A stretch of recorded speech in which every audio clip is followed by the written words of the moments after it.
Hello guys and welcome to a brand new video. Today I'm here with the Disastrous Life of Saiki K Season 4 and this is episode number 3 and 4 reaction. Okay, the previous two episodes we got to see that this is the final arc, not arc but the final season. I will say, I will not say arc because technically I'm guessing these are a collection of the different sections that were not shown in the previous three seasons of the anime.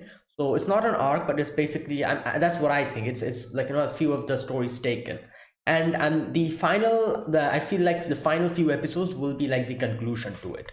So that's what we were seeing in the first two episodes. We saw different sections of the story. For example, the section where Nendo and Kaido was the Saiki's only two friends, and like how they were kind of bickering with each other. And we also get to see the whole situation where in the first few episodes of the season we know Saiki was very aloof and very what can I say, not as good friends as everyone. However, little by little we kind of get used to Saiki making bonds and having a better relationship with everyone.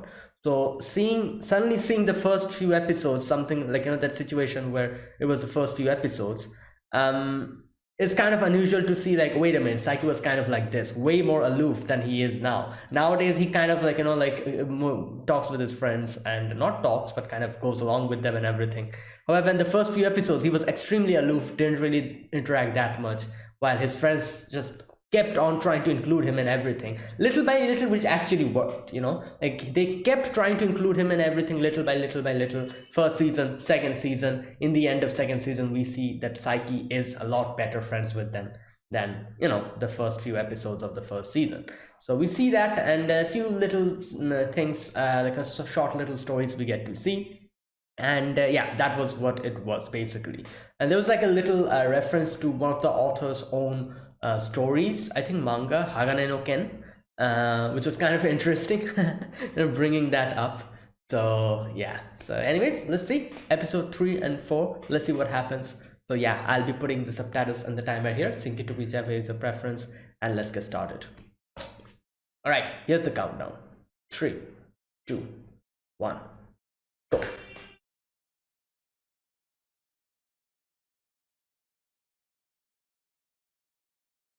Okay, let's see.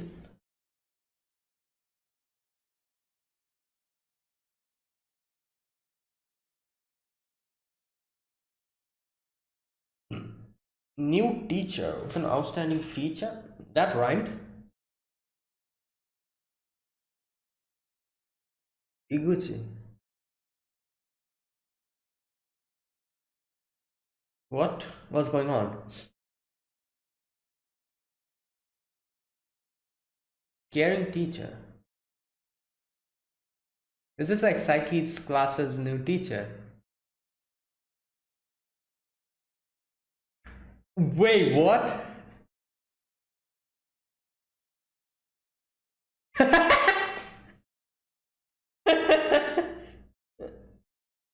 Yeah, yo. Oh no, I feel like Hiro's also going to.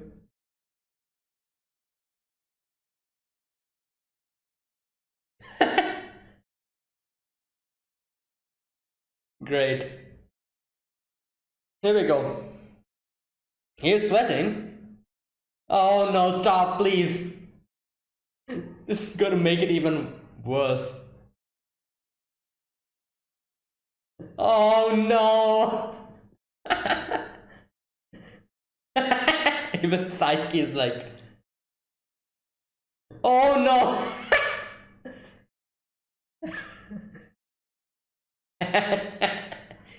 Yeah. Oh no.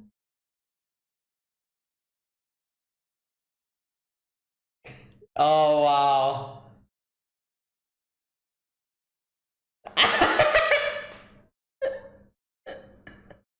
Okay, that's a bit too far, I feel like.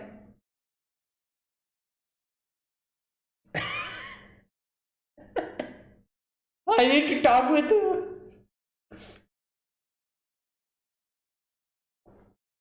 Okay.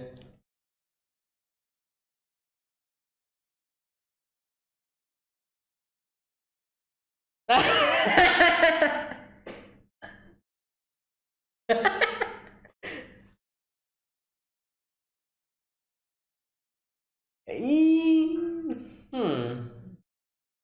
Yeah. Uh. Well.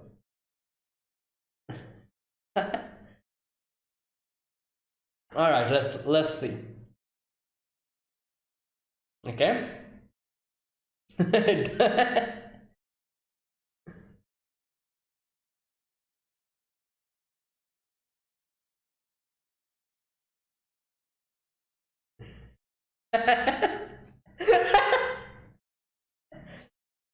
Oh no, Teruhashi is like.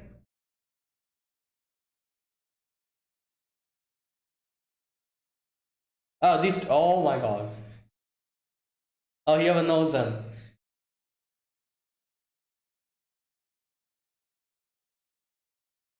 Hmm. Chasing a cat?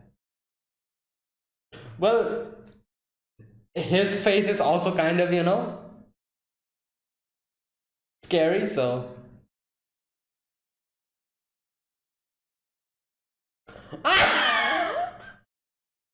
Yo! Poor face.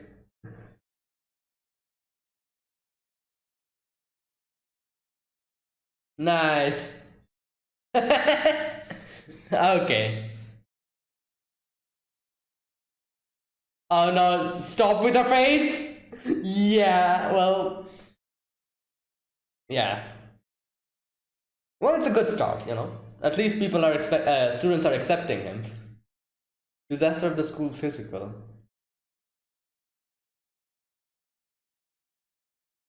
Yeah. No, no, no.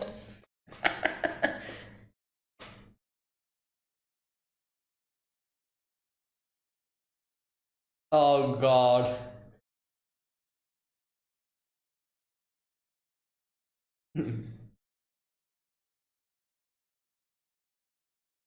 haven't got any taller. All right, let's see. Wow.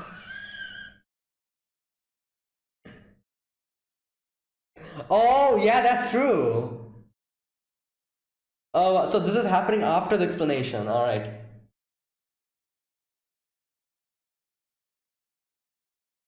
Hmm, interesting.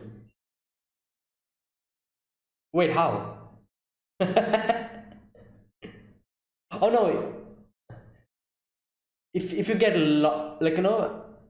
taller, then if you revert it back, you'll get shorter.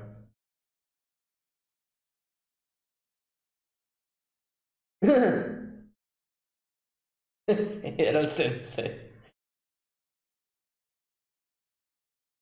Koro sensei. Hero sensei.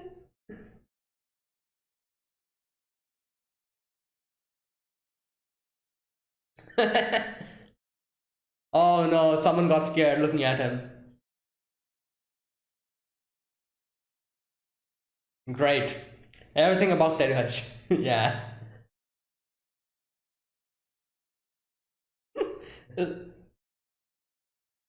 It's probably something else. They're like, it's not Teruhashi. Wait, then who's the peeper? Nah, I doubt that.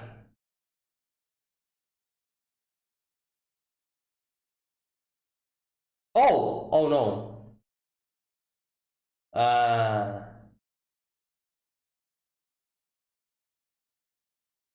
wow. Lucky.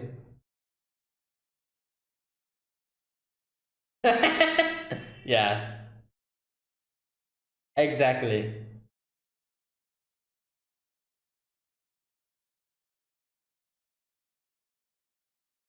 Yeah.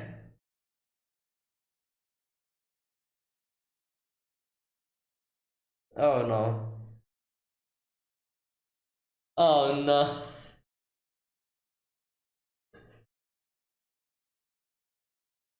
Yeah. I will find his food. Great. Great. He just ah come on, tell that.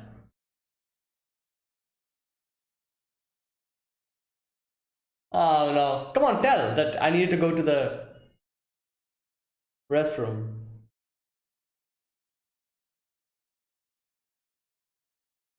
They're going to put it on him. Oh no, no, they're going to take the video evidence. Okay. Great, but Rita will be now in trouble.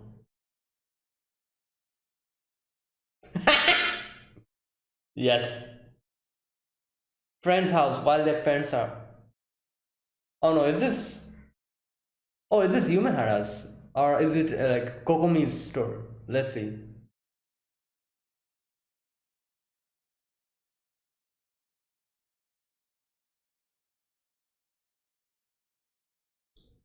What? Robbed. Okay. Damn.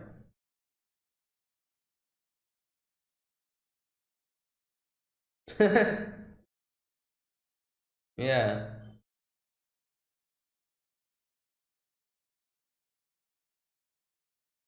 What the?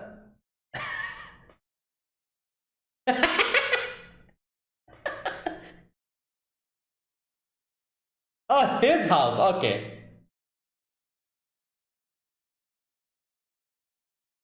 Hmm. Seventh date's anniversary. Yeah. Oh my god. What is this? A Doge?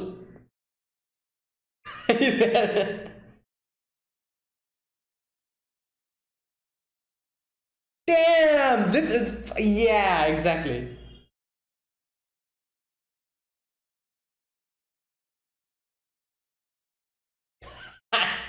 Yes. Doesn't go for.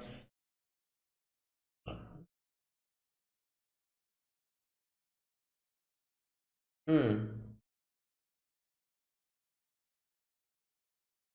Oh my god. Oh my god.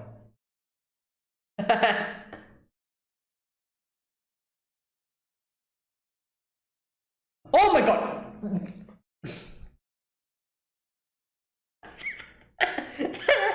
Oh no. Album memories. Us. Well, obviously. Hopefully.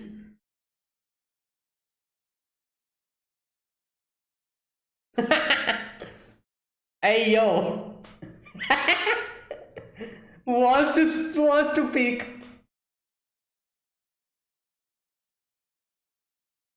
Okay.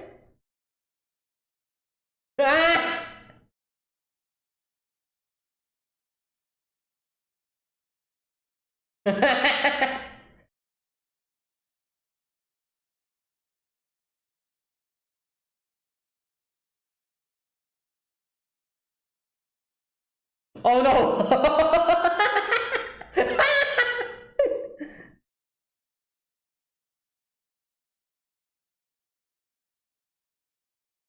Okay. Both are his parents. Okay.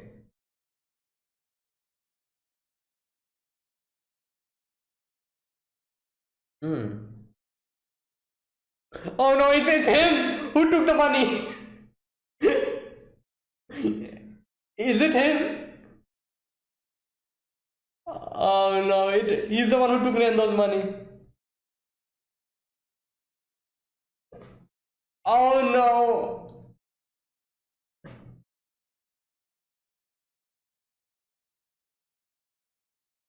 Ah! Exactly, there you go.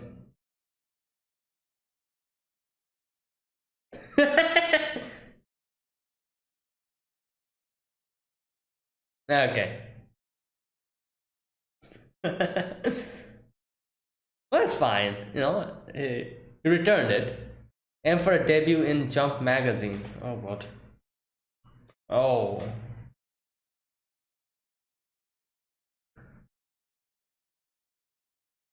Yeah?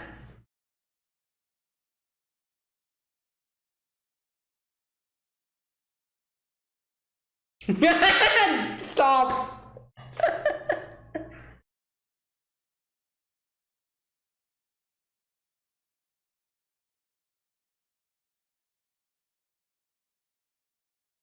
I can't write a story. Oh no. Yes.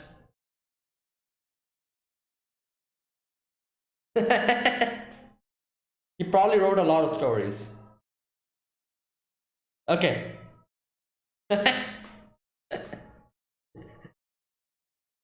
What? It's being understandable. Oh. Oh my god.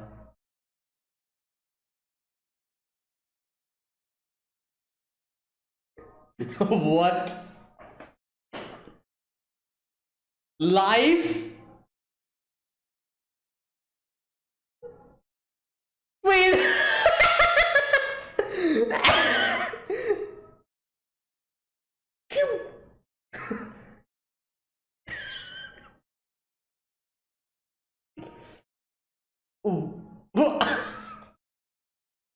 Then the project didn't understand anything.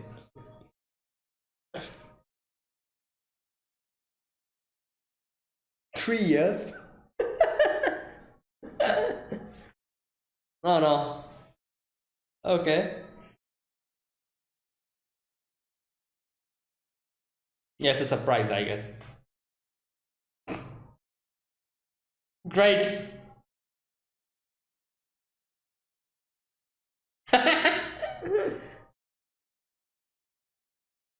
Yeah.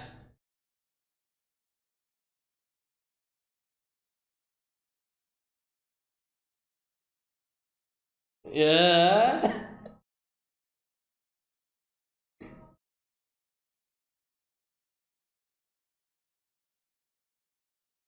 He's making a better story now.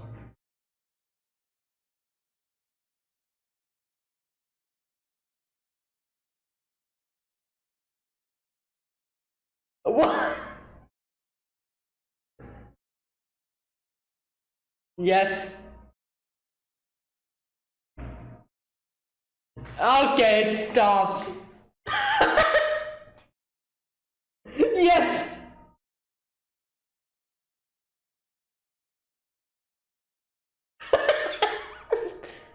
Okay.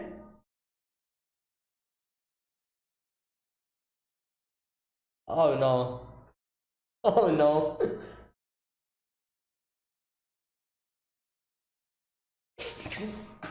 Wow, this is fantastic. Well, he is not associated with jump, so.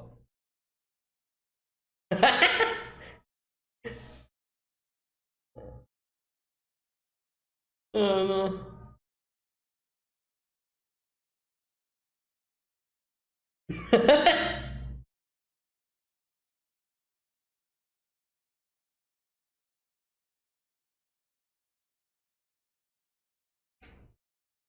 Oh no. Great. Yeah. Please visit there and enjoy.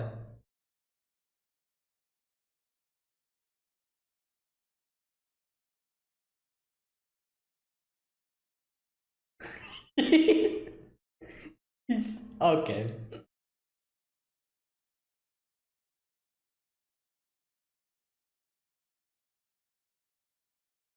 Wow. Oh no, stop. Okay, switch it off. Yes, thank you. That became bitter. Extremely bitter.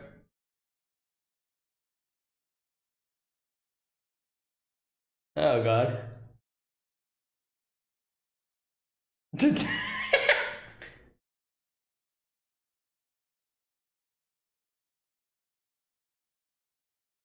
Mhm.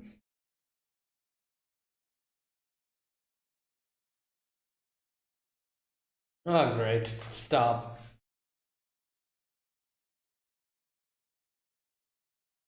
Fingerprints.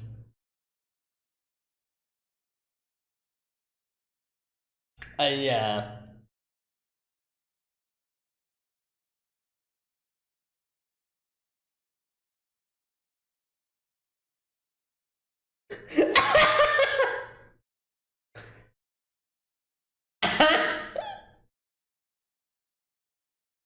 Okay, you should. Oh, God.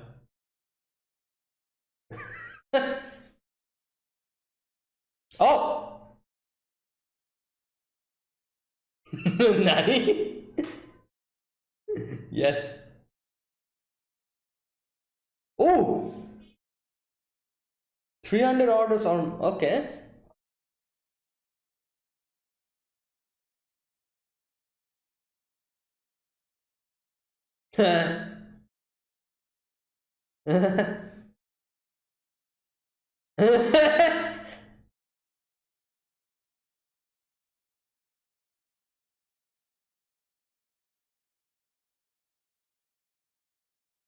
Well.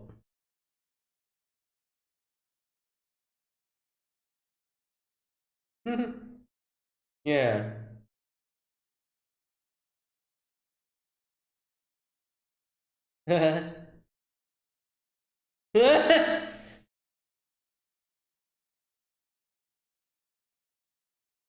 Yeah.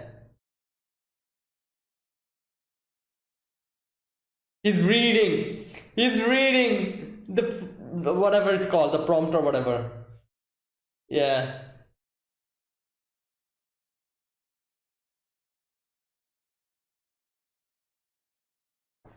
What the?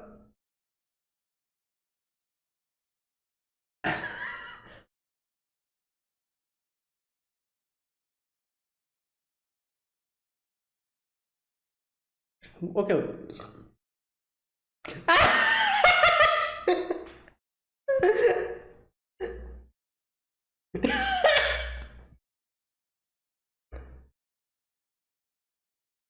All right. Why are you here?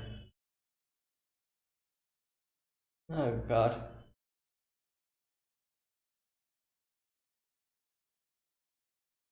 Uh, oh my God.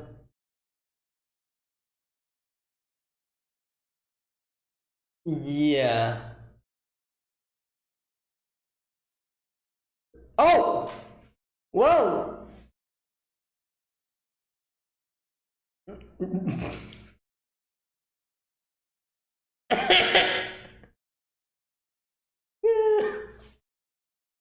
Oh God.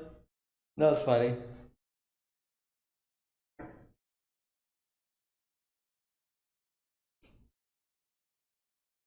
Okay, so there you go. Alright, we actually got introduced to a new character here. The teacher. I was not expecting a new character to be introduced here. Like this is like yeah, like this is like the final section of the like the season. So in no way was I expecting a new character to come. But I guess, yeah, alright.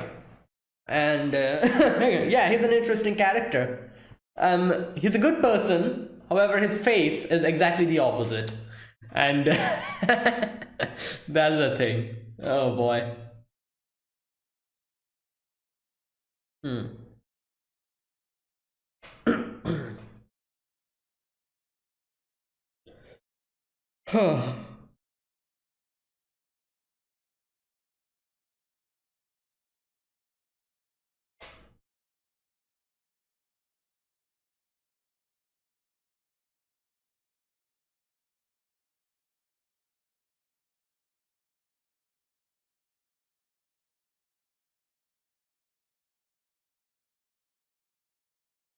Okay, that's it. And yeah, so this episode, we begin with the introduction to a new character. What's his name? Mr. Iguchi. Okay.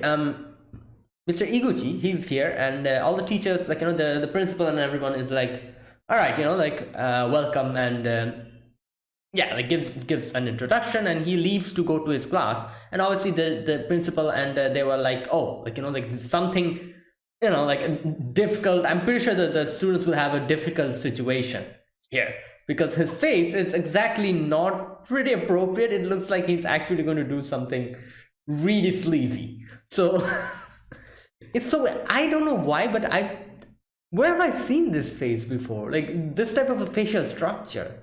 Which character? I don't know, but there's like something familiar about the way his face is, like the weird way, the droopy way his eyes are, and the hairstyle and the smile. I can't exactly put my fingers on it, but I feel like I've seen this type of facial structure in some character. I don't remember which character it is. Either way, yeah, this guy is like okay, let's go. Class number 3 2. I think that was like Saiki's class's number, and everyone is actually talking about him, and they're like, "Oh, we saw him in the ceremony, in the first ceremony, and yeah, his face is weird. Like he looks like a perverted, like person or something." And and everyone's like kubasi, and they're like, oh, like stop, like like don't do that, like he's like he like, don't try to judge people by looking at their face. And when he comes in, he's very nervous, sweating and everything, and that doesn't make his situation better. He comes in and everyone freaks out. You has traumatized. Oh my god. And it doesn't make the situation better when he goes and he's like, oh, like Yumehara-san, like it's you, isn't it? And he's like, I did research on you, every one of you. And obviously, like with that face, everyone's freaking out. They're like, oh, they he's stalking us and everything, all that stuff, and everyone's pretty weirded out. Obviously, everyone talks about that situation and tells him directly that, you know what, your face is weird. I'm not sure if they exactly told it like that, but I'm pretty sure it says something like that to him. And he's like, all right, I know about it, like no problem, like I know, I've heard people talk about that, and I've heard people say that to me as well. But after you see me in action, you'll see what a nice person I am. And okay, so this part was funny where Hyder was like, I trust that you won't set up a hidden camera in a girl's locker room. Wait a minute. His introduction, where's that part where they abbreviate his name and like just a minute. Oh no, first of all he says like, oh, look at my face. Does this face look like a face of a liar? And he smiles in a weird way. And everyone's like, yeah, that exactly looks like a face of a liar. Okay, then he gives his introduction. He says, Ero Kyoshi. Okay, Iguchi Takumi. Iguchi Takumi. Okay, I'm pretty sure I'm missing something here. There's something they say something like his nickname is perverted or something. Iguchi, like is that like a, I don't know, is that like some kind of a wordplay? Eroi Iguchi Takumi. Wait a minute. I'm pretty sure there's some kind of a wordplay here that I'm exactly not understanding. Like they say how his nickname is like perverted, but oh, okay. I went to the wiki page. The kanji for his name backwards is pervert. Wait a minute. Iguchi Takumi. Iguchi Takumi. Yeah, I'm pretty sure like it's like some kind of a wait a minute, his kanji is this one.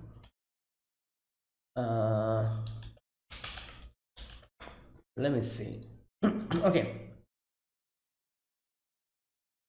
Just a minute. I don't know why, but I'm trying to figure this out. I don't know why I'm doing this.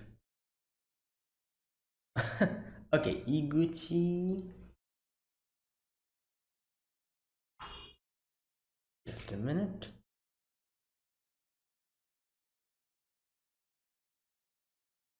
Anyways, I cannot figure out. Whatever, like, like, I'm pretty sure his kanji spells backwards, like, it's perverted, which it means. So that's why, like, they say how his how his nickname is also kind of like that. All right. I'm not able to understand it, but probably because of, like, the kanji and everything. But I'm pretty sure it's something like that. Okay, so there you go. Now after that, he says, I hope we'll be more than teachers and students, and you might like stop sexually harassing us. I love how Teruhashi's face is completely blank. She's extremely weirded out, I can see that, but obviously to keep her persona for a, like, nice girl, she's not doing that. She's not showing that visible disgust. Her face is extremely, like, very conflicted, Oh boy, that was funny. Anyways, so all this was happening, and in comes Nendo and Saiko. Now here's a very interesting section where we get to see how people look at Nendo and already what can I say, jump into conclusions, into thinking that, oh, he's probably trying to beat us up or something. But obviously, from the inside, he doesn't mean anything that he's, like, said. Like, he for example, here in this section, when he says, like, oh, sorry teacher, like, I was chasing after a cat, will you let me go this time? With that face he says that, and everyone gets scared of that. Like I said, everyone jumps into conclusions looking at his face. However, here the teacher was like, okay, 5 or 10 minutes can be excused, but 20 minutes is unacceptable. Obviously, that's what he says. Now, if it was someone else, they would have probably been scared after looking at Nendo's face, and they would have probably said something like, fine, it's okay, no problem. But he says, like, oh no, like, I cannot excuse that. 5 or 10 minutes, fine. 20 minutes, unacceptable. And then Nendo's like, okay, it's fine, it can be helped then, and leaves. There you go. That's exactly what happens, because Nendo didn't mean to threaten him, because that's exactly how his face looks like. People jump into conclusions that he's trying to threaten you. However, he's probably just normally asking you a question. So seeing how he did not jump into conclusion exactly after looking at his face, and also after that, when Saiko gives him money and tries to bribe him, at first he acts as if, like, oh, like, all right, I'll accept it, but okay, where's that part?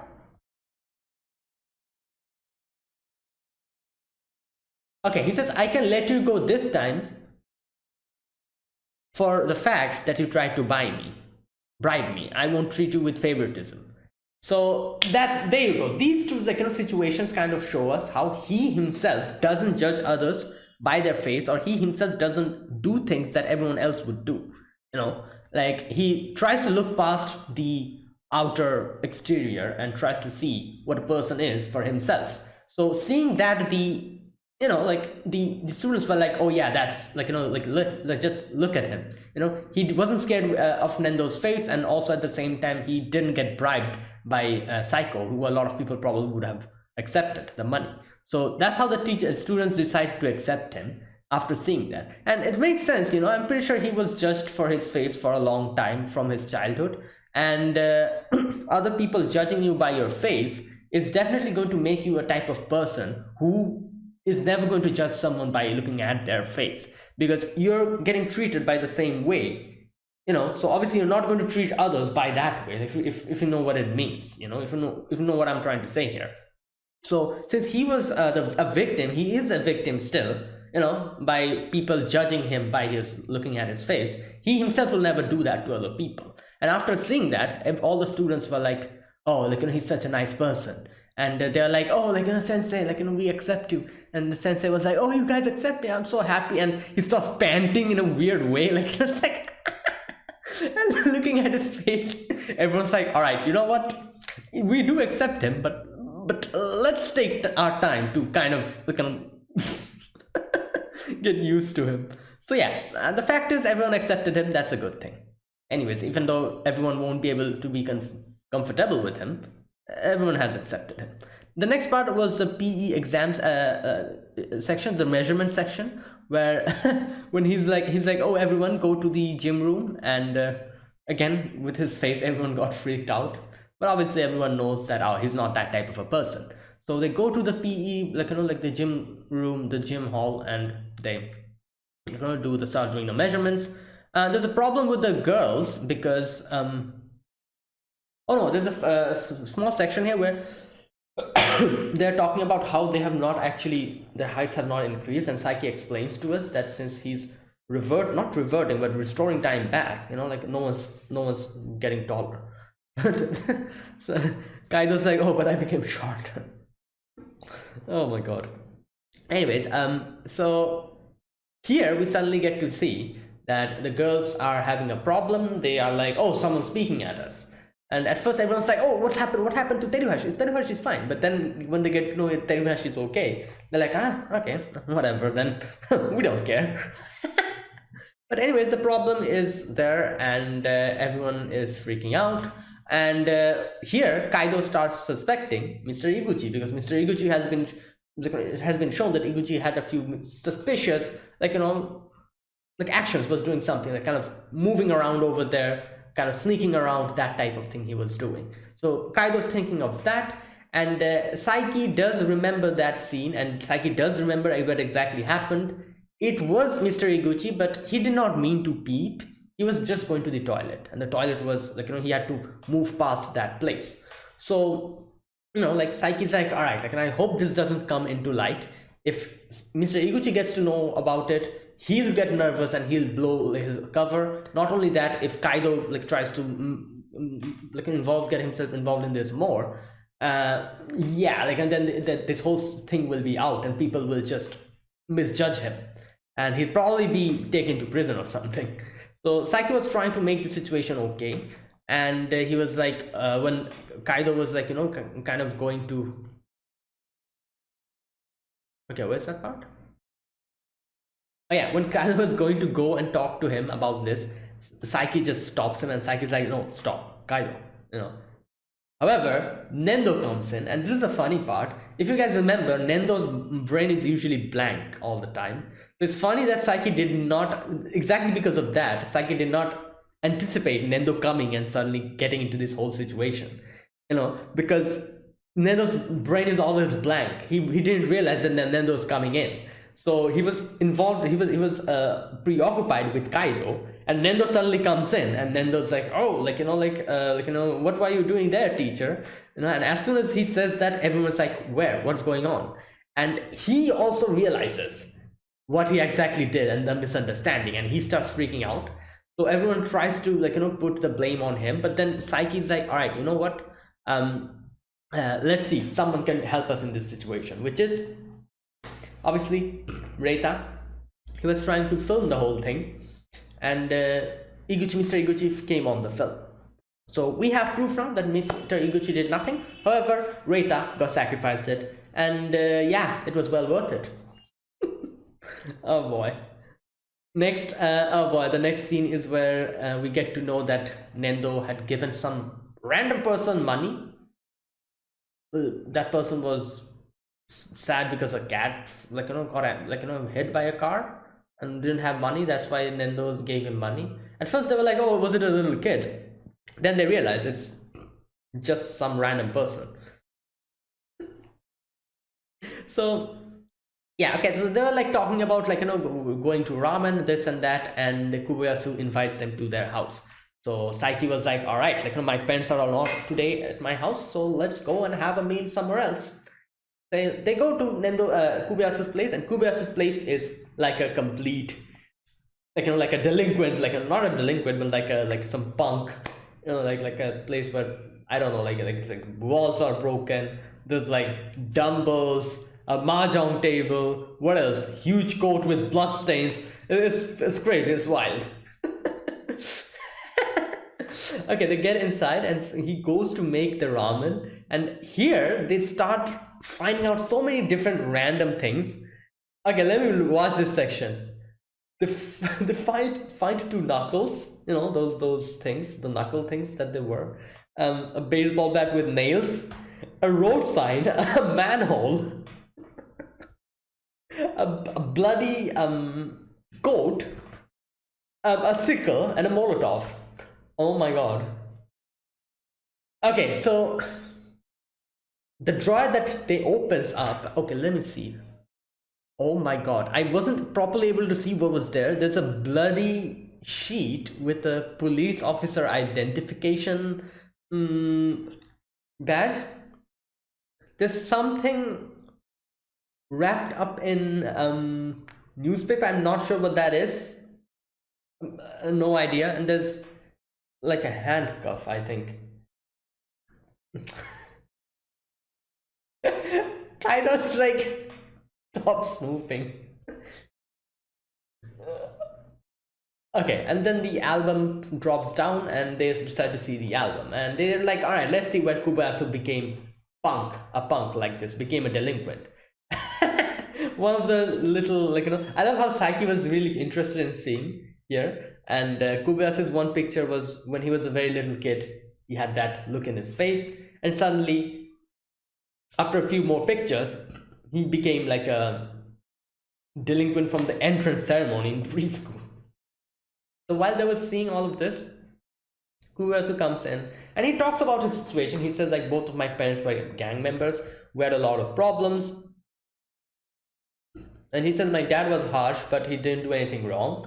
He was a gang leader, but he straightened himself out after I was born. He quit having ducktail and long hair, so he started walking seriously. He takes life seriously. I'll never tell him, but I respect him. Oh my god. And obviously from that scene, I was like, oh, this is definitely the person who took the money from Nendo. And he suddenly comes in, he's like, oh, like, hello, like, Kubayasu, your friends are here. And they see him, and Nendo's like, oh, it's this guy. He took the money from me. And then he's like, oh yeah, like, you helped me out, thanks. And he gives him the money back. And yeah, I guess, like, in the end, he did give us the money back. And it does seem like he needed it for the, like, for the cat. So I guess everything's fine. All right, the next part is the part with the where Kaido and his friends tries to study. The studies don't happen. Kaido is like, all right, like, let's make a manga. Like, I can do the story. Kubayasu, you draw extremely well. You can do the sketches. So I love the One Piece reference. I like Arlong from One Piece. Oh my god, that was funny. I love how this show doesn't give a crap about copyright and all that. Like, it's just blatantly gives out all of this. And it's like oh boy. Anyways, so Kubayasu is like, but yeah, what about the story? And he's like, oh, I've written the story. I have a few stories written. And he's like, this is like an autobiography. And he gives him the story is, this is planet Avante, where genocides and destruction occur. Avante was one peaceful place where ancient people called illusional wise men. Oh my god. People lived with fear inside the barriered world called life. Oh my god. The prophecy by the wise old man Rome. Okay, this part I need to see here. Was this like a... Just a minute.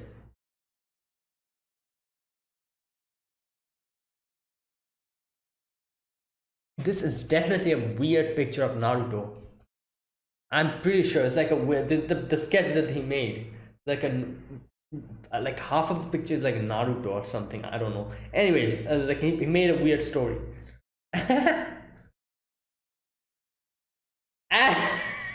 Kubayasu is like, let's do our homework. Yep, no more manga. And okay, so here they start talking about the plot, and in the end, Kaido's like, oh, there's a little surprise ending though. He's like, I can't tell you. And he's thinking they'll find it when they find out Kaito is a skeleton man, they'll be surprised. And Kubayasu is like, oh, if it's Kaito is a skeleton man, that'll be too cheesy and too cliched. That'll be extremely bad. But here, obviously, Kaido gets shocked hearing that. However, Kaido brings an interesting twist to the story. He says, how about the reverse? Oh no, not Kaido. Sorry. Sorry, not Kuyasu. Nendo brings out the plot point. He says like Kaido's not a skeleton man, but the other opponent, Eden. Okay, so they go with that and they start making a story with that. Kuyasu is extremely happy with it. Kuyasu is like, yeah, this might be a good story, you know. So yeah, let's do it. Let's start it. And they started sketching and everything. Okay, and then they give, oh my god, the whole love story and everything. They start. Wait, is this like some kind of a reference? Let me read this part. It's the perfect Eden. The main character and the heroine will start to realize it. Okay, if only I wasn't here, the people and the planet I love. I'm pretty sure this is some kind of a reference to some other anime. I don't exactly know what it is. It's a love story that breaks racial barriers. Okay, anyways, I don't know. I'm pretty sure this is probably a reference to some other show. However, I exactly don't know what it is. Anyways, so they start like sketching the pictures, and he's like, all right, the main character, here we go. And he's made like a picture of a guy with the the pompadour. I think that's what you call that hairstyle. And wait, isn't this? Oh, just a minute. I'm pretty sure this is. Oh my god, it's freaking Kuwabara. What the hell? It's Kuwabara, isn't it, from Yu Yu Hakusho? Is this a Yu Yu Hakusho reference? I have not seen Yu Yu Hakusho, remember, like I haven't watched it. But I do know the characters. They're extremely popular not to know them. I think Yusuke, Kuwabara, Kurama, I think, all these characters, I know them. I do know them. However, I've not watched it, I did see a few clips here and there. That's how I know them. And I think Hiei is also another character. Yeah, I do know them. I do know their characters. They're extremely popular not to know. However, I have not watched it. Who knows? Maybe I'll do like a reaction in the future for them. But anyways, this is Kuwabara. Okay, anyways. Kaido's like, but Kaido isn't the type of person who has his hair like this. Oh boy.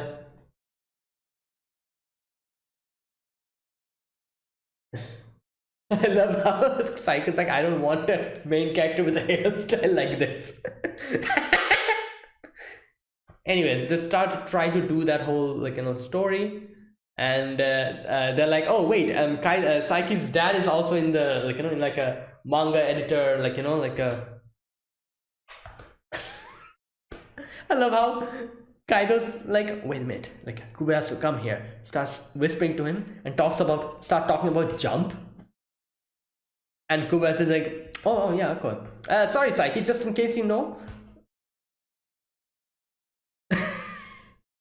That's magazine is the last time. Obviously, it's not Jump. It's something else.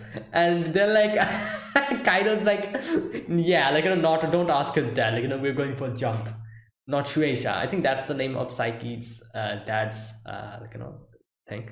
Anyways, so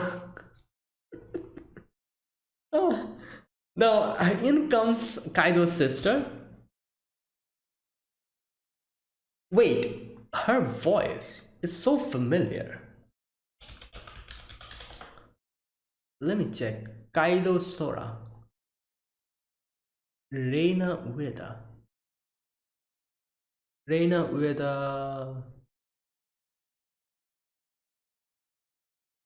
Okay, yeah.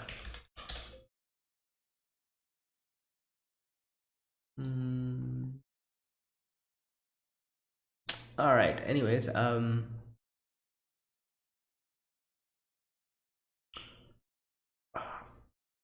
the few things I don't know, I don't know why, but I felt her voice was very familiar. Probably my mistake. I don't see any character who I'm very familiar with that she has done voice acting.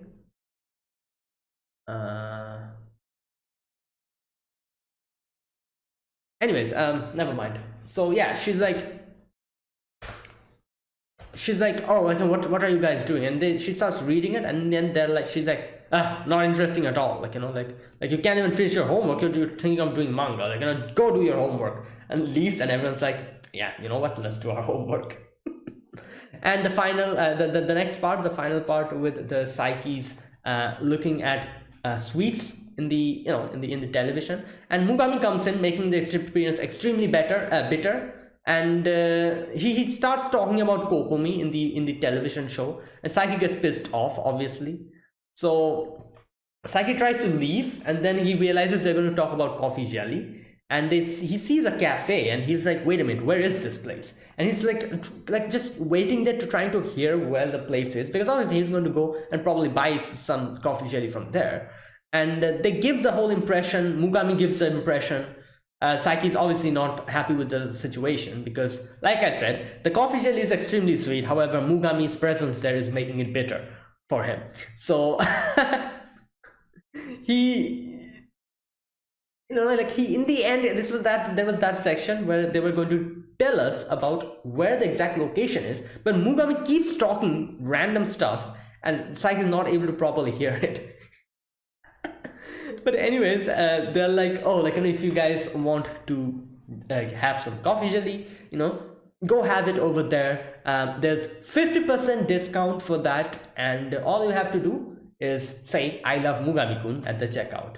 And Saiki is like, no thanks. He goes out and sees Mugami standing there. He's like, oh, I had a quarrel with Kokomi. Kokomi was pissed off because I gave her name out. And he's like, at first Saiki's like, oh, just go home. Why are you here to bother me? But he's like, oh, I have all these coffee jellies with me for Kokomi. However, she got extremely angry and threw just, that's why I'm here. And Saiki's like,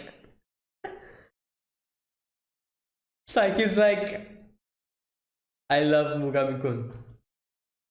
And yeah, obviously because he wants the coffee jelly. And that's where the whole thing ended. That was funny. Got introduced to a new character, and yeah, a few more stuff. Okay, episode 4, let's get started. I'll be putting the subtitles and the timer here, sync into whichever is your preference, and let's get started. Right, here's the countdown. 3, 2, 1, go. Alright, ooh.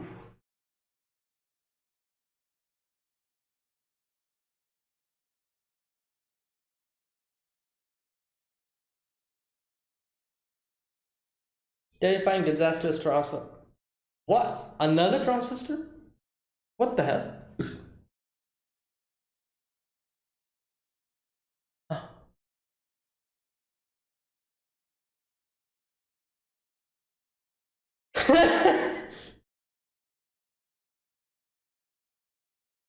Number 1. Great. He's swimming.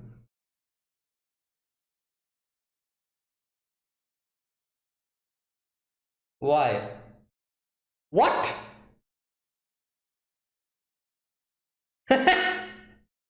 What power?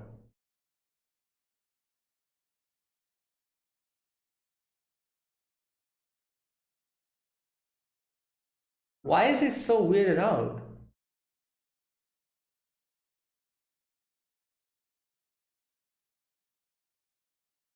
Is he unlucky, or she unlucky or something? She is unlucky.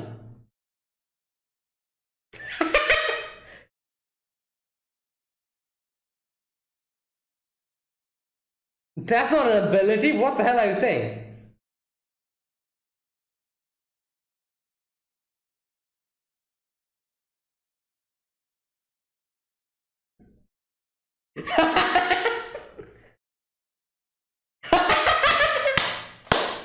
Wow! That is so good.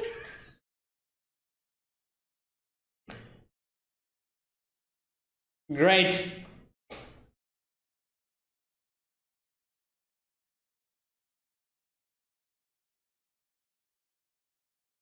Oh my god, yo!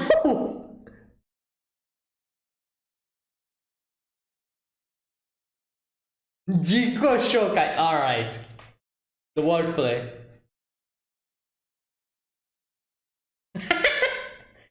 Hey!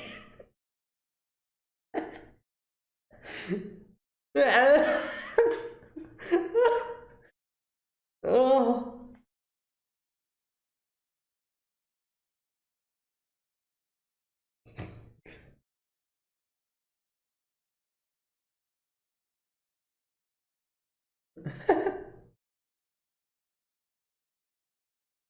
Yeah.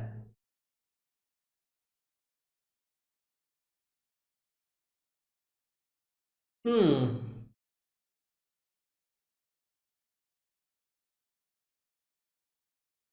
Yeah.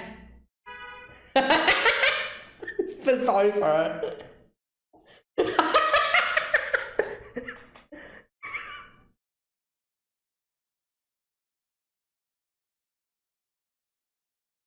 So he gets involved in the unlucky. Okay, I understand.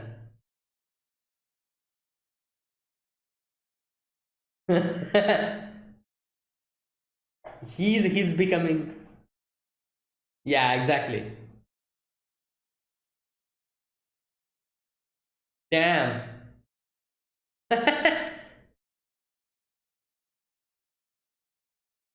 Brilliant.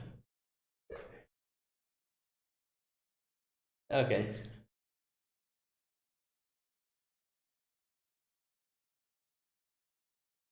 Ah! I, I don't. Will he? Coffee jelly. Lured him away with coffee jelly. Wow. Part two. All right. Let's see.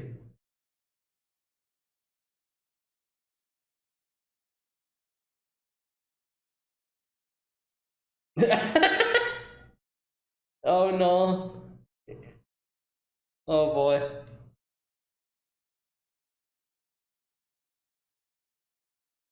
Hmm. Clumsy? You think that's being clumsy? Yeah.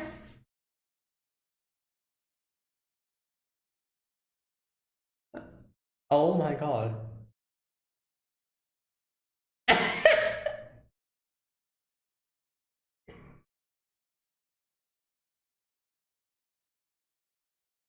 Oh no. Oh my god, that's disastrous. Yeah, okay. She's gonna blow the whole place up.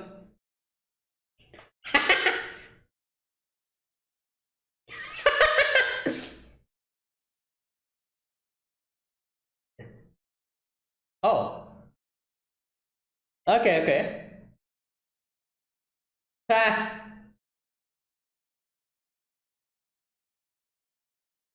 Ah, that's why, okay.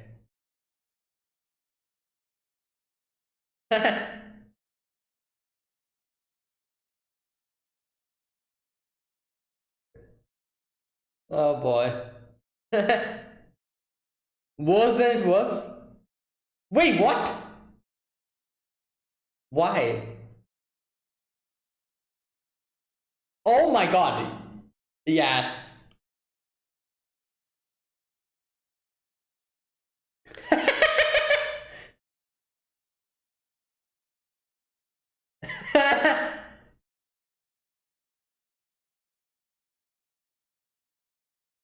Damn.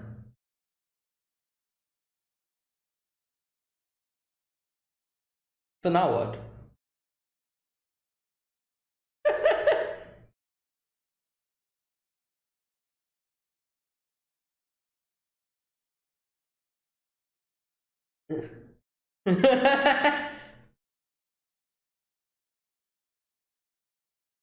I can't accept. Yeah, exactly. How? Yeah.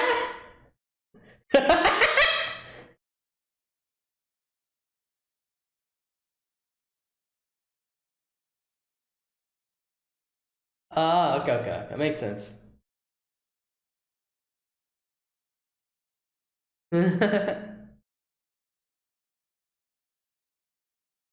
Oh no. Yeah, it used to make TNT. Great.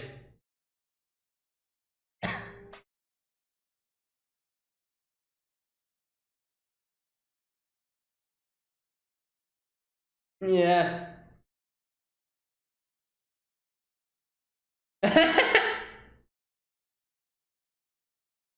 Oh boy. I don't know. Oh!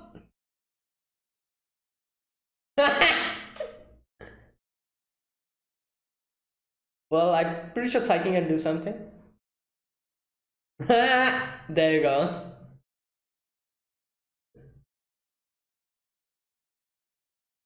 Yeah.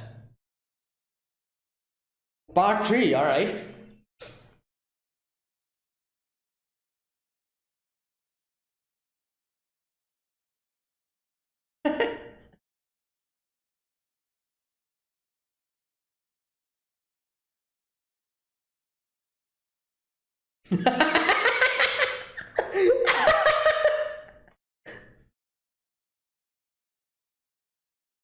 Yes.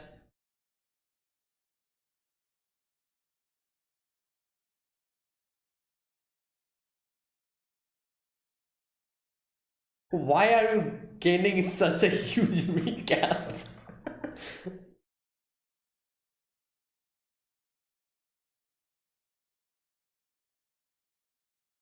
Hmm.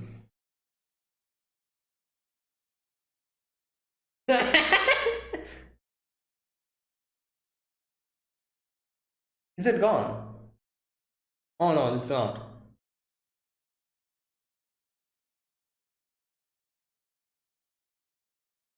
Talk to them.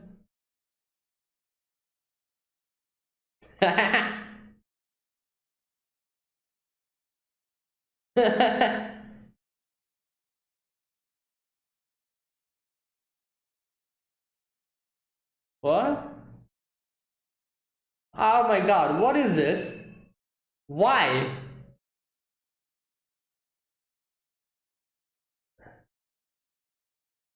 Great.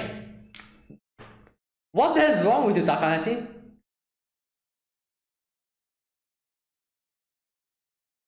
Oh!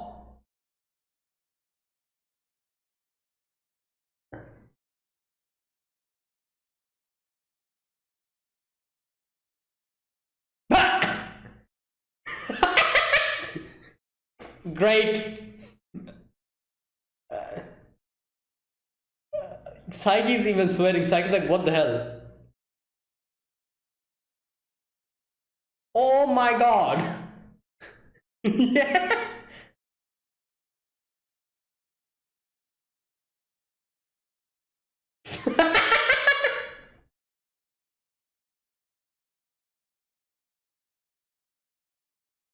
Now you're the one who fell.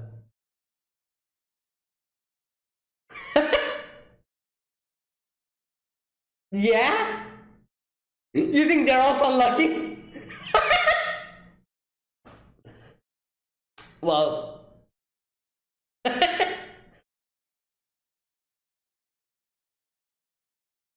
Hmm. Alright, what now? Oh no no.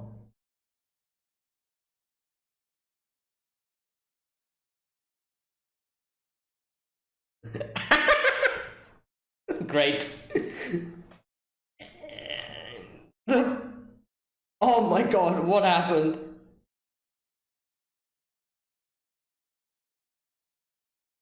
Uh, what the hell? Oh, Psyche is restoring it back. Damn. Okay.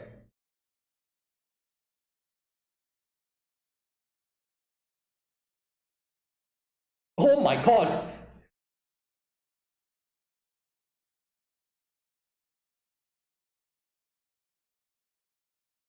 Yeah?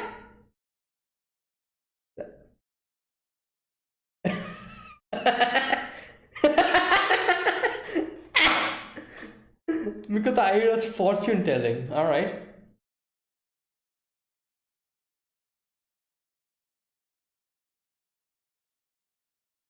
4%. It became double. Doubled. Yes.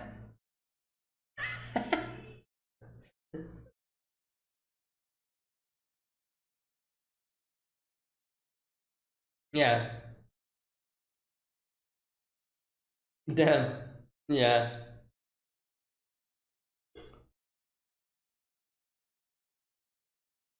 Oh boy. Yeah, and then that everyone's going to come to Saiki. And the whole, yeah, exactly.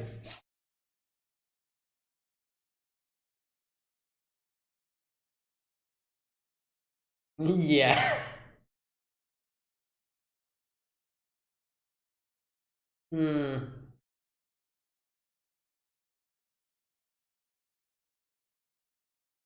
Oh boy.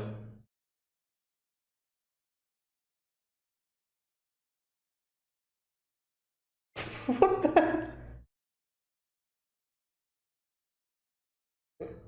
What the?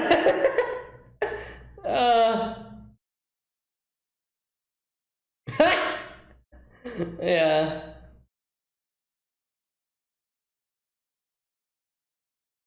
What the hell? 10 million? Oh my god. 20 hours a day?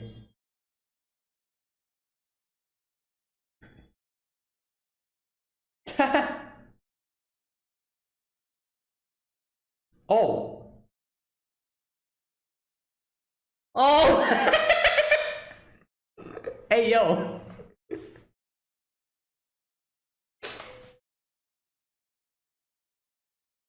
Yeah.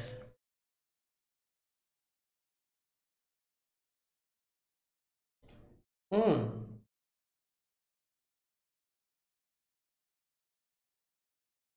Yo!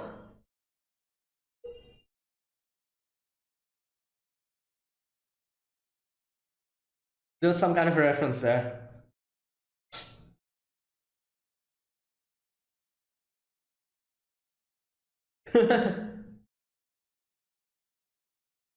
2 precise, exactly.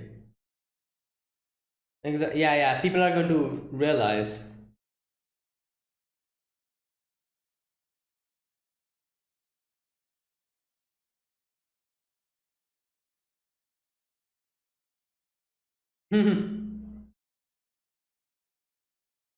Yeah.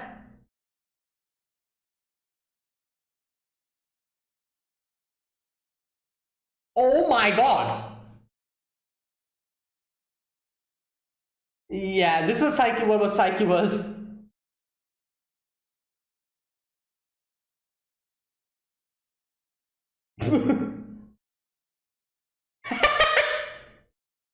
I made a ball. Yeah.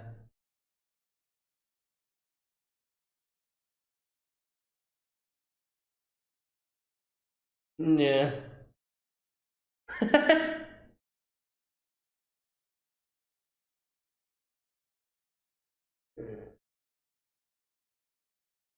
Oh, except Zimbabwe. Yeah. Disastrous and optimal battle. Oh, this guy. Normal as usual.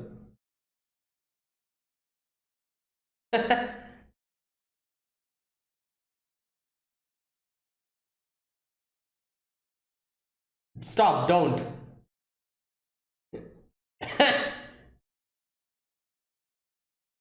Mr. Standard.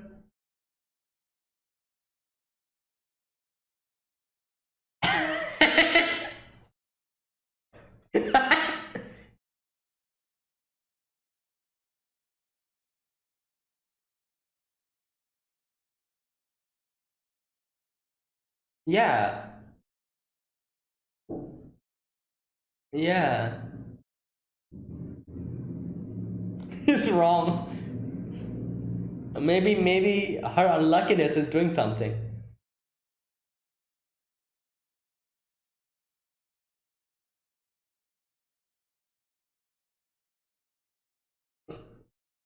Hmm. Unlucky versus normal.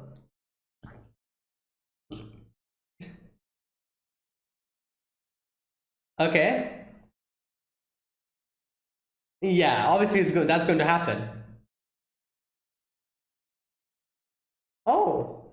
Yeah. Hmm.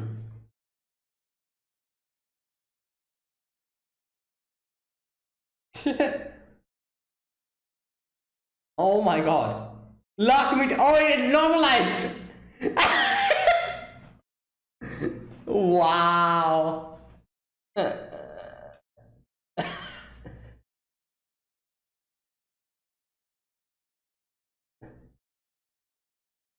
Ah. Oh wow, interesting. Yeah, that is exactly what's happening.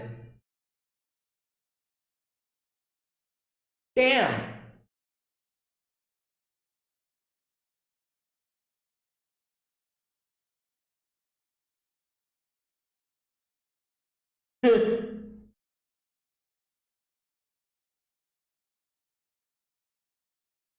Oh my god. Damn. Somebody cut in.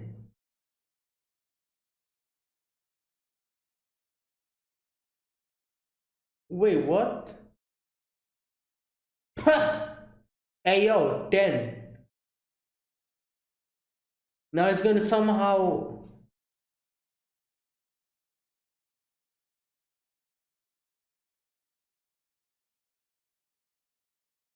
What?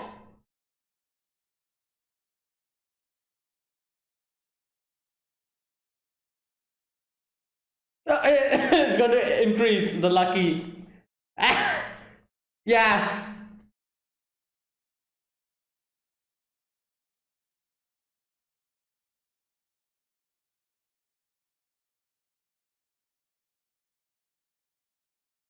You can void her bad luck.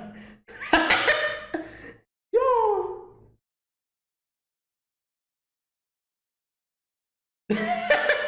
Great.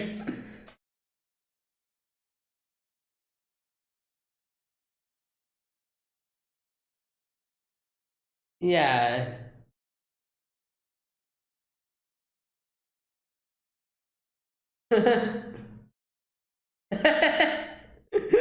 Oh wow. Alright, wow, another new character we got introduced to. Interesting.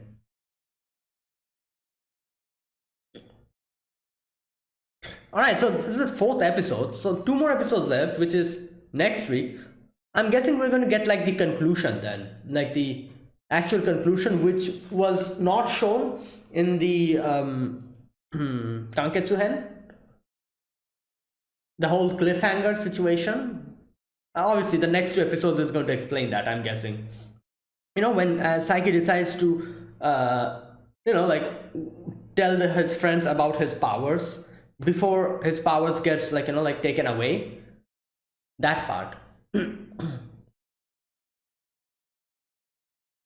Hmm.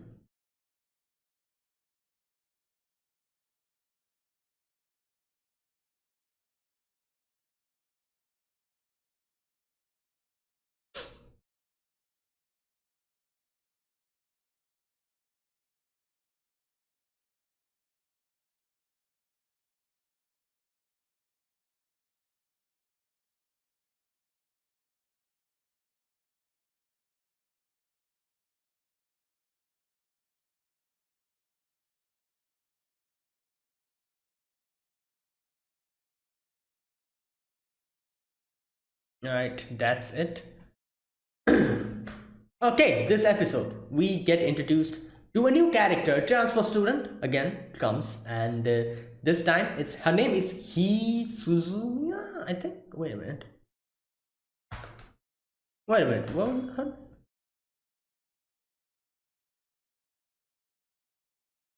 Suzumiya. Wait, is there like some kind of a wordplay with her name as well? Let me check. Because like like here this show kind of does that with the name and its wordplays. Oh no, never mind. I don't think so. Okay, anyways, so yeah, this girl, she is unlucky, and Reta is like, this situation is extremely dangerous for me because her unluckiness is also kind of like transferring to me as well. So what's happening is like he talks about the whole situation. He's like, okay, you know what, Saiki, look at the situation and you judge it yourself. So he goes and talks to he and asks, like, she's like, oh, like, I'm going to the lab, can you help me out with the directions? And trips in a banana peel falls in Reta's face, and yeah, like the unlucky situations are starting. So Saiki is seeing that, and we get into like a little flashback. This part was funny because later on Saiki says that okay, I'll talk about that later, but yeah, a flashback starts here where we get to see that Reta tells Saiki about the whole situation, and he's like, oh, Saiki, like what exactly happened yesterday in the homeroom when she was introduced? And Saiki's like, wait a minute. He's like, what? He's like, are you going to go into a flashback? He's like, sorry, you cannot do that because I'm already in a flashback. This part was so funny. I'm like, wow, that was well done. But anyways, we go inside a flashback. So yeah, in that flashback, we get to see how he got introduced, and obviously Reta was very excited at the beginning. Reta's like, oh, a new girl, she's coming and she's becoming a transfer student. She's very excited, and in comes this girl, bloody, kind of blood dropping, like it's like injured, wounded, and it's crazy stuff. And obviously from that point onwards, he realized something weird is going on. So yeah, she comes in and she's like going to introduce herself. The chalks have all run out. Uses her blood to introduce herself, and yeah, there you go. So after that, she got the very front seat, puts her feet on like a poop or whatever, and yeah, it's still ongoing, her unluckiness. So he's like, you know what, everything was like, all the unluckiness, all that aside, I still tried to talk with her, to interact with her, and I offered her my help. And that is where everything went wrong. I gave her the handkerchief, and from that point onwards, the teacher was like, oh, you Reta, you can become her friend, help her out with stuff. And at first Reta didn't know what was exactly going to happen from here, so he accepted it. And then he realized that not only her luck is unlucky, but she involves everyone else around him in her unluckiness. I love how throughout the whole conversation, Saiki's like, yeah, it is very unlucky for her, not you. Getting involved with you is unlucky. Anyways, so yeah, after that, a lot of things happens. Almost gets hit by a meteorite, hit by a the motorbike. Rain starts falling, heavy rainstorm, and all that stuff. So he's like, please help me, Saiki. And there you go, flashback over. Now we are back to the original scene. So she asks for help to go to the lab, and in the lab, she's like, oh, thank you for helping me out. Can you please lead me to the lab? I have to bring nitroglycerin. I think, what else did she say? Hydrochloric acid or something. The next part, that happens. And at first, Reta was very concerned about going with her because he was thinking that he's going to get involved in it, but he's a little bit okay with it because Saiki is apparently keeping an eye on him. Unfortunately, Saiki has been lured away by Mikoto by coffee jelly. So now here is a funny section where he talks about her whole problem. She's like, oh, I'm so sorry, I know that you don't you're not trying to get involved with me because of the situations that keep happening with me. I never had any friend. I know because I'm so clumsy. And Rita's like, wait a minute, clumsy? You think you're clumsy? And she's like, yeah, like it's my own fault, that this happens. And I love her excuses or her explanations as to all the things that happen around her. First of all, she's like, oh yeah, I stepped on the banana peel. And then he's like, wait, then what about the poop? You stepped on it because you're clumsy? She's like, yeah, I should have watched my steps. So embarrassing. The rainstorm? She's like, yeah, I forgot to check the forecast. Didn't carry an umbrella. Meteorite? Yeah, I should have passed the 30 seconds earlier. Well, according to her theory, everything, like, there's nothing called unlucky. Everything is clumsiness. If you can apply that logic in everything. Oh boy. And she's like, oh, I'm so clumsy. And anyways, she's like, all right, we are here, in front of the lab. And she's like, I can take it from here onwards. So he's like, what are you going to get from there? She's like, oh, sulfuric acid, potassium cyanide, and nitroglycerin. Oh my god. Wow, sulfuric acid obviously is like a very strong acid. Potassium cyanide, I'm pretty sure it's like a poisonous substance or something. And nitroglycerin is obviously something that you use for like TNTs and stuff. It's very explosive, flammable. So yeah, everything's crazy stuff that she's being ordered to bring out of there. And yeah, with her unluckiness, something disastrous is going to happen. So Rita's like, okay, no, you don't have to go in. I'll go in, But she's like, no, like, I also want to help. So either way, they get in, and we see Saiki and Mikoto are already there. And we get to see that Mikoto has brought Saiki here because of the situation, and she has seen the death, the writing of death in all of their faces. Not only Reita and he, but Saiki and Mikoto as well. And Saiki was a little bit curious about this. Saiki's like, yeah, I can understand them, but why me? Why will I have that on my face? I'm pretty sure even if a meteorite falls on me, I somehow will be able to save myself. Like, that's what he's thinking. So he's quite curious. And I love how Reita's face has the most, like thing of death. And I love how Mikoto's like, oh, it's not properly seen in the reflection. Here, let's take a selfie. And they take a selfie to see the aura of death. Anyways, so yeah, like I said, Saiki was curious. Saiki's like, how is this possible? How will I be in danger? Even if a missile hits here, I'm sure I'll survive somehow. And Mikoto's like, I don't know about it. Maybe you're going to actually help me, like, save me or something. That's how why you have the the face, like, your face is written death over there. Maybe that's what you're going to do. And Saiki's like, no, I'm not going to do that. All right, now this girl is like, cradling all the nitroglycerin and everything else, sulfuric acid and all that. And the situation is extremely dangerous. She's like almost tripping, almost falling, almost like, throwing it down, like her unluckiness. But some way or the other, she little by little puts it down, in the counter. And then she sneezes, obviously. And the whole thing almost falls down. Saiki helps out in that situation. And yeah, and here in the end, Reita tries to run away. He's like, oh, these are my friends, and friend's friend is a friend, so they can help you out.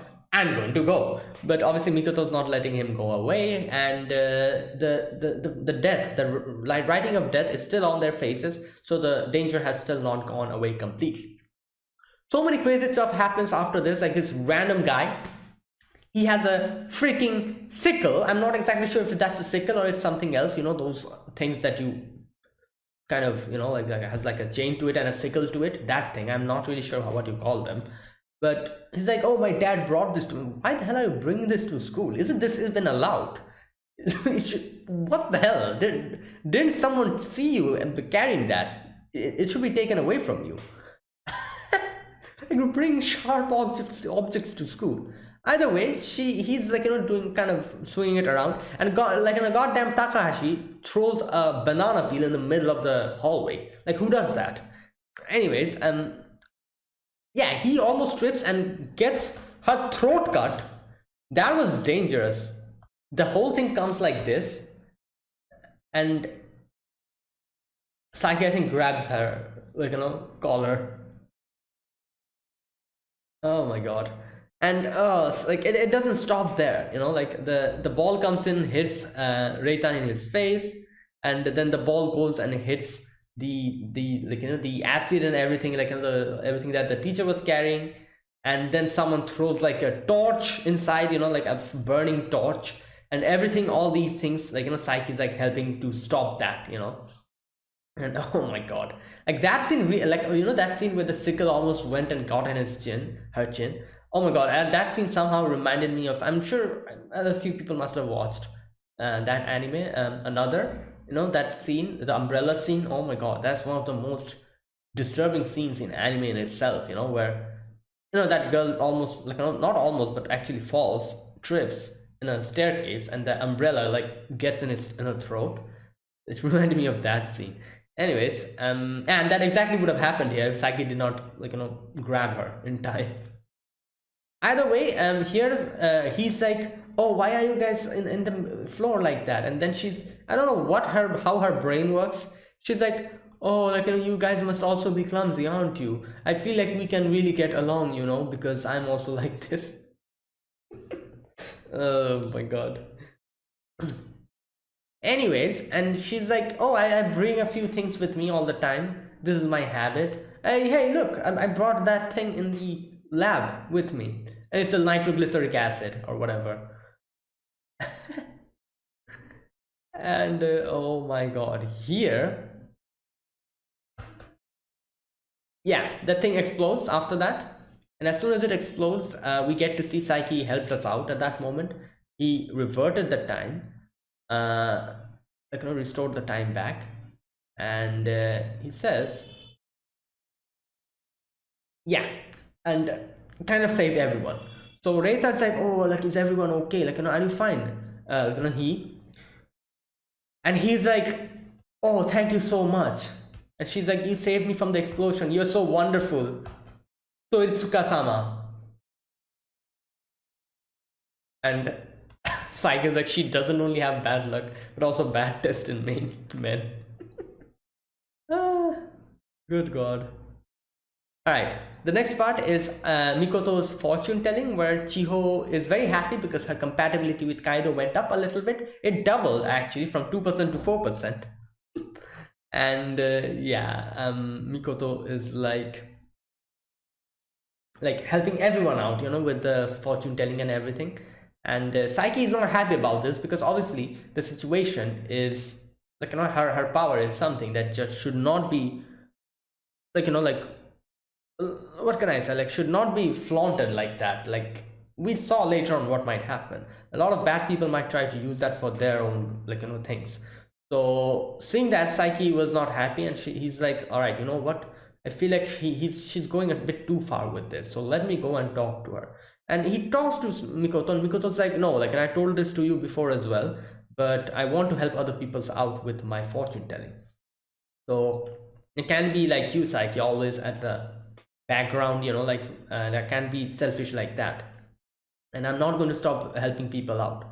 He says, I want to use my abilities to help people unlike you, who only care about yourself. Now, interesting thing here, she says here that you only care about yourself, but the fact is Saiki is telling this to her because she's actually concerned about her. It's so funny, like, because she didn't realize that in this section.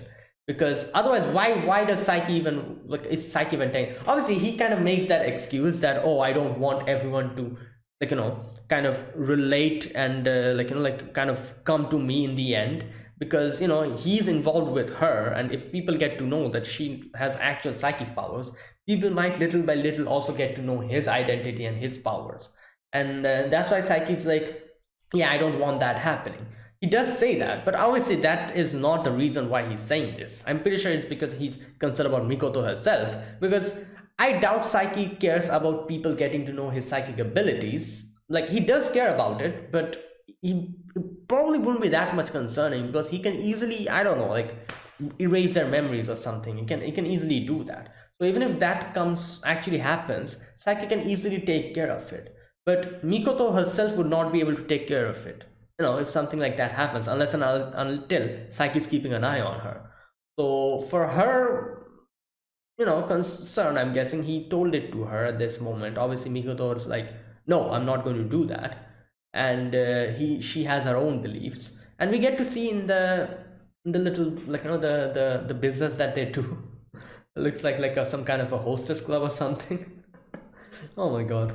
And yeah, she's there and helping everyone. Now there's this one guy who, it's like have like a $10 million damage is going to happen, and he's like, "Oh, I have lost some documents or something," he says. And Mikoto's like, "Oh, it's over there, in the underneath the bookshelf." You know what, I'm going to look at this section, at the picture here, because there's so many figurines here. Let me see if I can recognize. I cannot properly recognize them. It's a little bit hazy, but there's so many real life figurines on top of that bookshelf. That was funny. Okay. Oh wait, those are caps? Oh no, those are not figurines. It's a bookshelf with collectible bottle caps of Coke. Wait, those are bottle caps? Interesting. Collectible bottle caps. Ah. Okay. Anyways, that was that. And next we get to see next we get to see the puppy, the lady who lost the puppy, and she also helps her out. And then we get to see, okay, this guy. Is this a reference? Again, I'm pretty sure this is a reference. This guy looks extremely familiar. This blonde-haired guy, probably a character from some anime. He's like, "Oh, will I get married someday?" And she's like, "Oh, Zimbabwe. Your future wife is in Masvingo, located in southeast of Zimbabwe." I'm pretty sure that was a reference. I don't exactly know what it was. Anyways, yeah. So she is, like, helping all people out, and Saiki. The thing that Saiki has a problem with here is, like, she's too specific. This is not mere fortune telling. She is actually telling them the exact place, the exact location where the things are. This is not fortune telling. This is some future prophecies stuff. So, down the line, something is going to happen. People are going to target her because of this. People might try to use her ability for something bad, and Saiki is concerned about that. So not only, Saiki is like, "All right, you know what, you are doing stuff your own way, so I'll do it my own way as well. So let's see where it goes and who wins by the end of it." So Saiki keeps an eye on her, while Mikoto is like, "Oh, Saiki is, I again had a fight with Saiki. Why is he not, kind of, why doesn't he understand?" And she's like, "Oh, if he told me that, oh, use this power only for me, then I probably would have given up." Anyways, some random thugs come in, and they're like pointing a gun at her. I don't know, like this is a mafia or something. They're like, "You're good at searching something." They're like, "Oh, your power is important for our organization." And that was the whole thing, like this was the situation Saiki was worried about.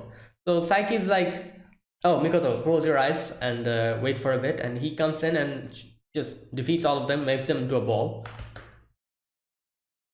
And he's like, "Oh, I hope you learned your lesson here." And Mikoto's in her head, she's like, "Oh, Saiki came to help me."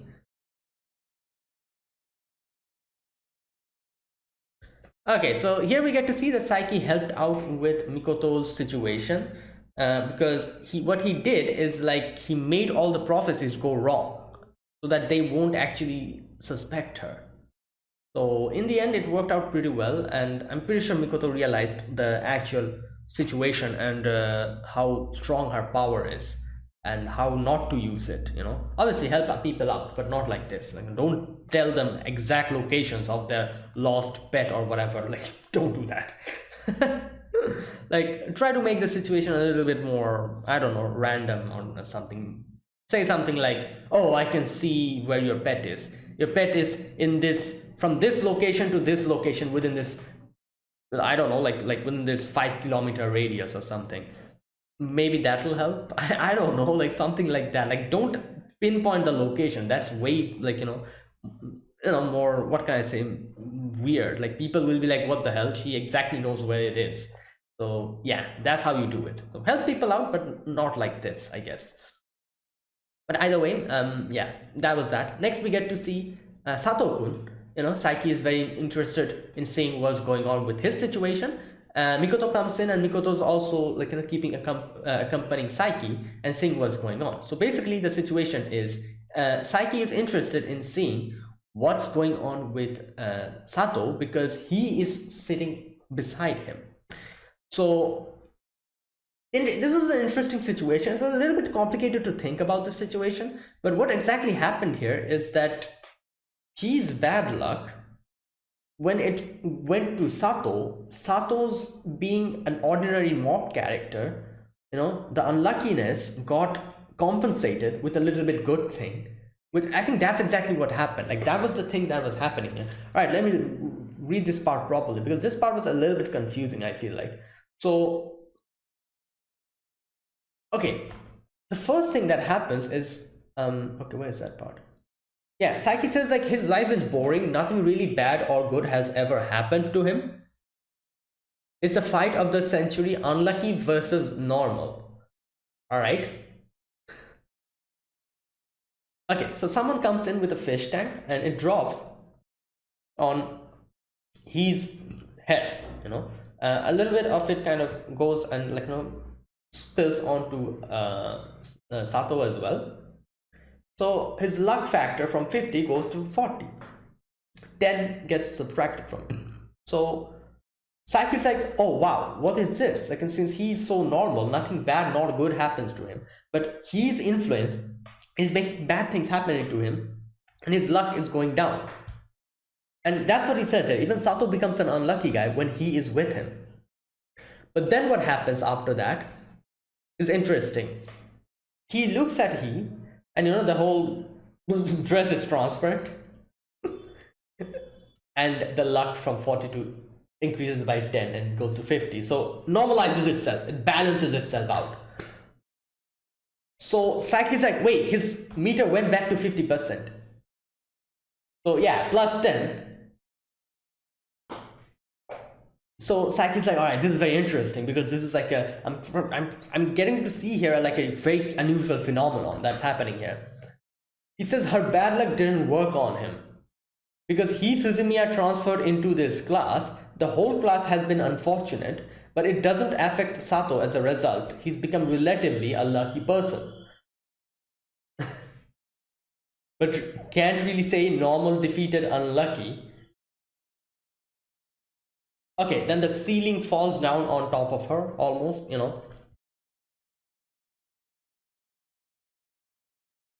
Okay, here Saiki says a few other things. Where's that part? Okay, she still remains unlucky. Okay. Unlike she does, Sato's normal doesn't affect other people. Alright. So is this a draw after all? Okay, interesting. So he's like, yeah, obviously her unluckiness affects other people, while Sato's unluckiness, normalness doesn't affect other people. So is this is this a tie? But then more ceiling, like the whole place drops on top of them, and we get to see that he is was trapped underneath it, but Sato also got involved. So the luck went from 50 to 10 minus 40.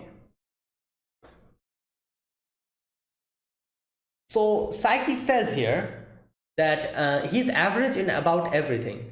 Actually, nothing was out of ordinary as an average guy's action. In short, Sato has feelings for Suzumiya.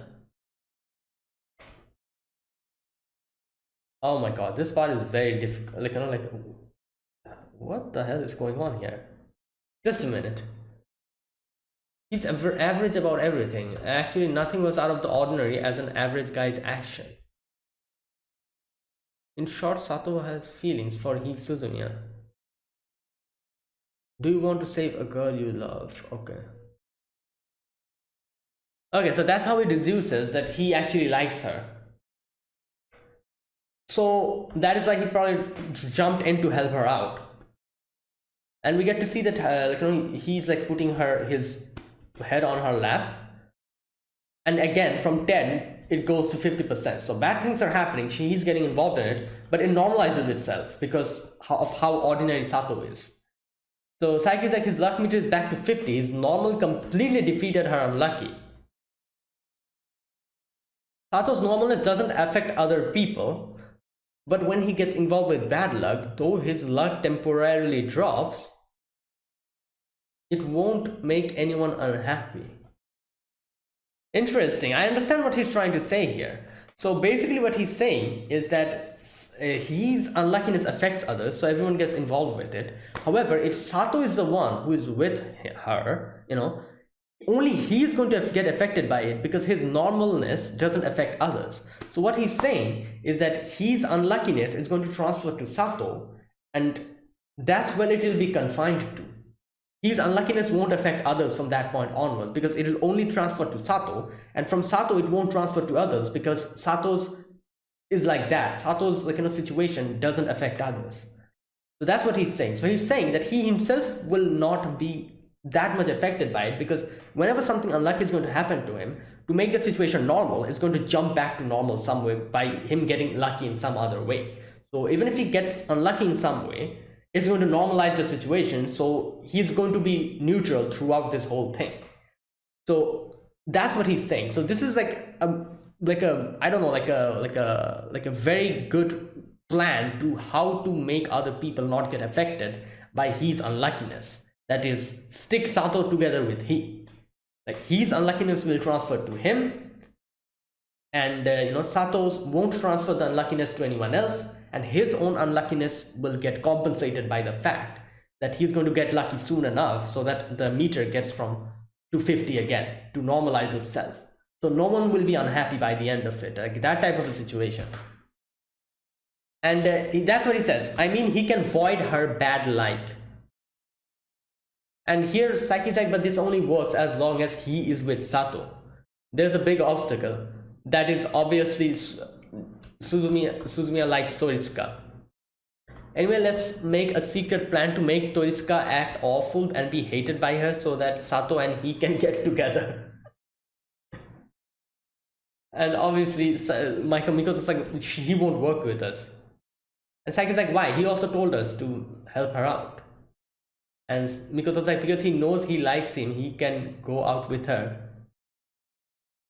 If you save her. If she hates him, it's a different story. Yeah. And Saiki's like, oh yeah, that's true. He's a scum. So yeah, that's not going to work. So there you go. What a crazy theory they came up with. But obviously it won't work because he likes Toriska. And that's where it ended. Oh my god, that was funny.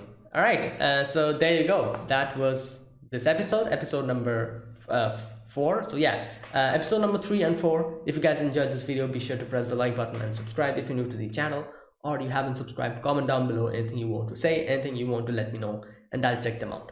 And that's it. All right, before I end this, obviously next week it will be the final 2 episodes. And you can probably guess that the reaction to this episode came out a little bit earlier. I'm scheduling the episodes because on the day when I bring out Saiki reactions, it's some other anime is going to come out on that time. I'll react to some other anime. So I brought this a little bit earlier, and I'm reacting to it like 2 or 3 days earlier than I used to react to. So that is why it's coming out today. And next week will be the final 2 episodes, and obviously new anime will be replaced, by Saiki K will be replaced by another anime. What I'm going to do here is I'm going to react to 2 animes. Unlike Saiki, where I did 2 episodes 1 week, I'm going to do 1 episode 1 week for the 2 animes that I'll start. So this show will be replaced by 2 animes, and I'll react to 1 episode from each anime every week. So everything will be kind of the same, 2 episodes. Instead of doing 2 episodes from 1 anime, I'm going to do 1 episode from 2 anime, like if you understand what I'm trying to say. So what are the animes? I talked about it in one of the previous videos already, but let me just say here, I'll also post it in the community section as well for you guys to see. The two animes that will be replacing this is Jujutsu Kaisen season 1. I haven't watched it, unfortunately, so I've decided to react to it because season 2 will come out very soon. Another show which came out very recently, which I haven't reacted to and haven't watched it as well, which is Cyberpunk Edge Runners. Jujutsu Kaisen and Cyberpunk Edge Runners will be replacing this show. One episode every week. Cyberpunk Edge Runners has 10 episodes, I think. It'll end very shortly. 10 weeks, I'll have to react to it. While Jujutsu Kaisen has 24 episodes. So after Cyberpunk Edge Runner concludes, I'll react to another anime on that time. That's then I'll talk about it. But either way, next week, final 2 episodes of Saiki K. The week after that, Jujutsu Kaisen and Cyberpunk Edge Runners will be replacing this. So there you go. Just wanted to say that over here, and I'll separately make a community post as well. Either way, thank you for watching, guys, and yeah, I'll see you guys next week with 2 more episodes and the final 2 episodes of Saiki K. Until then, goodbye and have a nice day.